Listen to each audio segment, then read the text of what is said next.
Um, there is a wise saying or a proverb which says, "You cannot judge a book by its cover." I don't know, some of you may buy that proverb or that wise saying, but trust me, to be honest with you, I don't buy that. To say you cannot judge a book by its cover. First of all, by saying you cannot judge a book by its cover, that is to say you are ignoring another wise saying which says first impression goes a long way. You know, saying that you cannot judge a book by its cover, then you are ignoring another saying which says first impression goes a long way. My dear, it is true by the book of the cover the reader have interest in the pages. It is true by the book of the cover that the writer or the creator captures the mind of the reader. It is because of the page of the cover of the book that makes sales. Without the cover, there is no sales for a book. Without the cover, the writer cannot capture the mind of the reader. So my dear, stop fooling yourself around. If you are a good girl, my dear, act like one. If you are a decent guy, act like one.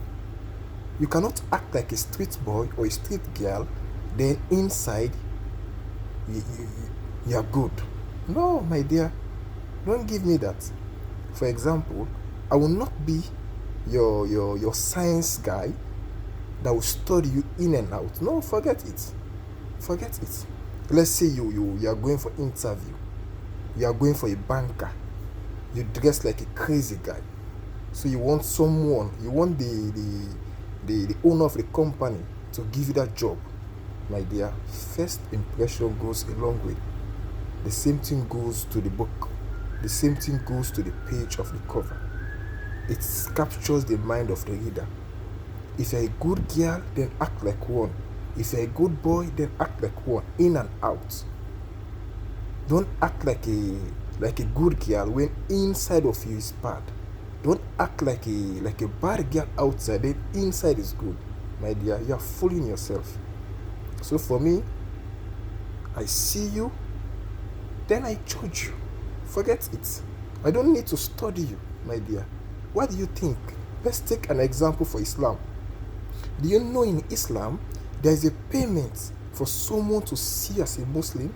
Do you know why in Islam we are advised to dress like a Muslim? Do you know why?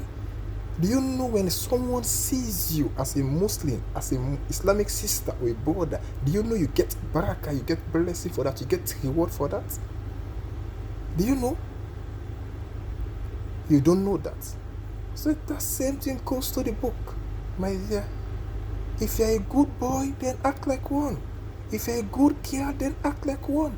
Stop fooling yourself. Stop behaving like a street girl. Then after someone judge you, you start saying, no, you must not judge a book by its cover. I'm a good girl. No, forget it. I'm not your parent. I don't have time. Trust me, we don't have time. We don't have time. So if you're a good girl, decent girl, act like one, in and out. If you're a good boy, decent boy, act like one. My dear, people don't have time to start browsing your page. No, we just have time with the cover. Just one time, oh boom. Let's take example for this book. There is a book that is titled "The Beautiful Ones Are Not Yet Born." People are thinking that is a wise saying. No, it's a book. It is titled "The Beautiful Ones Are Not Yet Born." Such a wonderful title. This gives you the appetite to go through the book, to browse through the pages because of wonderful title. So you see, so it's through the book, it's through the cover. We have interest in the pages. So it's through your outs, it's through your outer action, performance that makes us have time to come close to you. But you cannot be unfriendly outside and inside you're friendly. They want to make friends. No, you push us away. Forget it. We don't have time. I hope you don't have time as well. So shape your character in and out, my dear. We are cool.